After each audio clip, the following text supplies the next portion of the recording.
open the book as if I'm reading it, then you know how in paper-bound back books, you like to break the binding, right?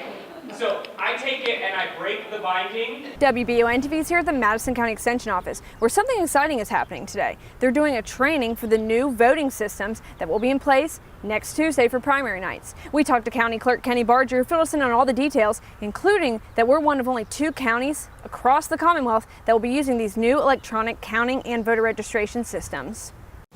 Chances are it's going to rain some more. Yeah, it's going to happen. If your roof is damaged by rain, hail, or strong winds, you need to call Unlimited Roofing now. Get totally free estimates and inspections. Call Tim Patrick or Danny Nutter now. Unlimited Roofing. Stay dry, folks. The electronic poll book replaces our paper roster book, which makes everything at the polls move much smoother and much more quickly. It will automatically look up a voter versus someone having to page through the pages to actually find somebody in the roster book. Kentucky has a precinct-based model for voting, and the bottleneck has always been the clerk table because it takes a while to look someone up in the paper roster. With this, if you're using a driver's license, it takes seconds. It scans the driver's license, it reads, it doesn't download the information, it reads your first name, last name, and date of birth. And by that, it finds you in our voter registration database. 2 counties that are doing it countywide, us and Franklin County. There are 5 other counties that are rolling it out on a pilot, and it's been purchased with federal HAVA money, which the state's spending about $3.5 million on this, so it's not something you can get wrong. We've got to get it right.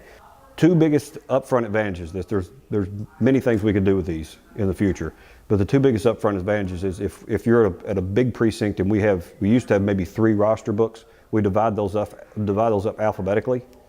Well, now you can go to either one of 2 or 3 iPads. There's no reason to divide it alphabetically. The entire voter registration database for Madison County is in each iPad.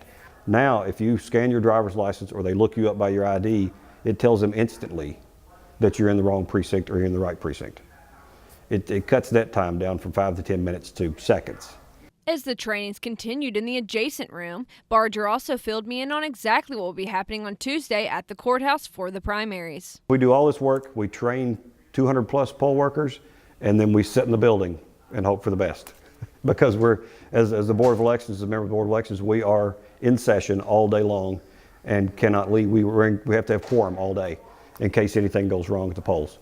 So yeah, we hope for the best, and we're there to answer the phone. That's one of what we do all day. But I think with this technology now, the questions aren't going to be out there about, I've got a guy here, says he's in this precinct, I can't find him. Those calls aren't going to come. The poll pad or the poll book will handle those questions. Again, be sure to check out WBONTV.com on primary night, where we'll be broadcasting live, not just in Estill County, but in Madison County as well from the courthouse. For WBONTV.com, I'm Marissa Hempel.